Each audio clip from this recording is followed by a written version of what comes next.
On February 24, 1978, 5 men from Yuba City, California, disappeared in the Sierra Nevada mountains under circumstances that remain unexplained by forensic science and psychological profiling. The group consisted of Bill Sterling, age 29, Jack Madruga, 30, Ted Wire, 32, Jack Hewitt, 24, and Gary Mathias, 25. All 5 men were part of a local outreach program for individuals with intellectual disabilities or psychiatric conditions. Gary Mathias was the only member of the group diagnosed with schizophrenia, which was managed through heavy medication. On the night of their disappearance, the men drove from Yuba City to Chico to watch a UC Davis basketball game.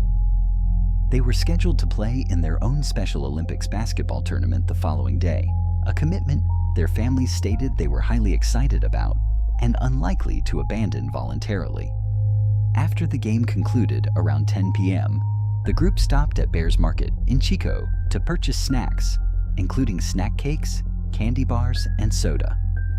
This was the last time the 5 men were seen alive by reliable witnesses. The drive from Chico back to Yuba City is a direct 50-mile trip south on flat highway roads. However, the men did not head south. Instead, they drove their vehicle, a 1969 Mercury Montego, owned by Jack Madruga, in the opposite direction, northeast into the high-altitude terrain of the Plumas National Forest. This route took them approximately 70 miles away from their intended destination and thousands of feet upward into a region heavily impacted by winter snowstorms. When the men failed to return home by the following morning, their families contacted local law enforcement. On February 28th, a forest ranger located the abandoned Mercury Montego on a remote mountain road at an elevation of 4,400 feet. The location was far beyond the snow line. Investigators were puzzled by the condition of the car. Despite the snowy environment, the vehicle was not stuck in a ditch or snowbank. The tires had spun in the snow, but the car was functional and had a quarter tank of gasoline remaining. The keys were missing, and the doors were unlocked.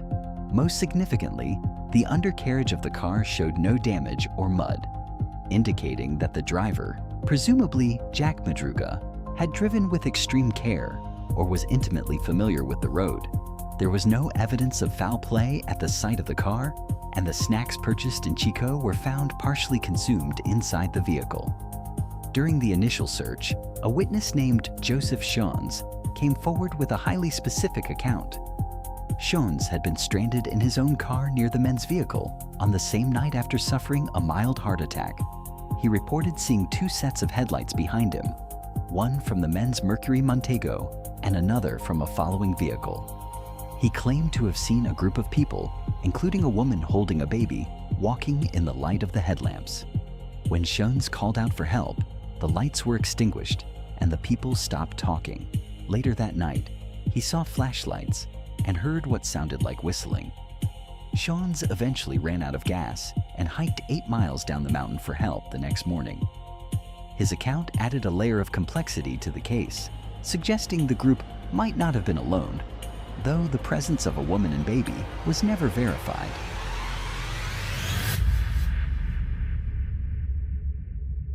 Heavy snow prevented a thorough search of the high-altitude forest for several months. It was not until June 4, 1978, when the snow began to melt, that the mystery took a turn from a disappearance to a forensic anomaly. A group of motorcyclists discovered a United States Forest Service trailer, designated as C2, located approximately 19.4 miles away from the abandoned car. The trailer was a storage and shelter unit for forest workers. Inside, investigators found the body of Ted Wire. He was wrapped in 8 sheets, lying on a bunk. The autopsy of Ted Wire revealed a disturbing timeline. Wire had lived in the trailer for an estimated 8 to 13 weeks after the group's disappearance. Despite being 5 feet 11 inches tall and normally weighing 200 pounds, his body weighed only 120 pounds at the time of discovery. He had died of a combination of starvation and hypothermia.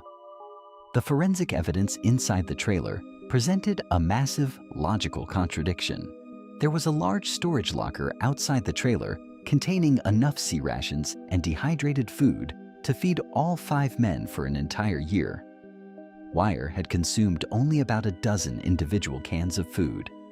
He had not opened a locker containing even more supplies, nor had he started the butane heater or used the matches available in the trailer.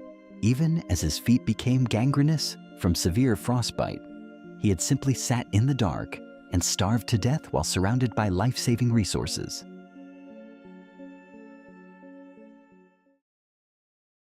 The remains of the other men were discovered shortly after. The bodies of Jack Madruga and Bill Sterling were found on opposite sides of the road, approximately 11.4 miles from where the car had been abandoned. Their remains had been scavenged by animals, but the cause of death was determined to be hypothermia. Investigators concluded that they had likely succumbed to the elements shortly after leaving the car, never making it to the trailer. The remains of Jack Hewitt were found 2 days later by his father, who was assisting in the search. His backbone and skull were located 2 miles from the trailer. Only Gary Mathias remained missing. His shoes were found inside the Forest Service trailer, suggesting he had been there with Wire, but his body has never been recovered to this day. The forensic analysis of the Yuba City Five case leaves several critical questions unanswered. First is the decision matrix. Why did 5 men who were known to be terrified of the dark and highly dependent on their routines drive 70 miles off course into a blizzard? There was no known reason for them to be in the Plumas National Forest. Second is the vehicle departure. Why did they leave a functional, warm car to hike nearly 20 miles through waist-deep snow in the middle of a storm? Third is the trailer behavior.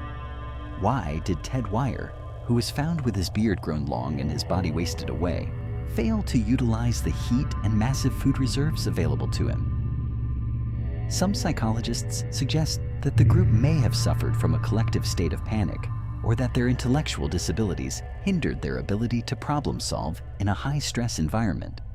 However, Gary Mathias's missing medication for schizophrenia is also a factor. Without his medicine, his mental state would have deteriorated rapidly, potentially influencing the group's movements. The implications of the case have made it a cornerstone of American forensic mysteries. It is often compared to the Dyatlov Pass incident because of the irrational behavior of the victims and the lack of a clear motive for their actions. The case forced a reevaluation of how law enforcement handles disappearances involving vulnerable adults. It highlighted the fatal persistence of individuals in survival situations where victims may become so focused on a single incorrect goal that they ignore obvious survival tools.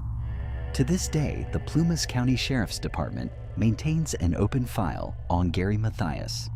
The site of the abandoned car and the Forest Service trailer remain points of interest for investigators who believe that a third party, or perhaps an unseen threat, may have forced the men up the mountain. Without Gary Mathias's body, or a clear explanation for the 70-mile deviation, the Yuba City Five case remains one of the most significant unsolved mysteries in the history of the California wilderness.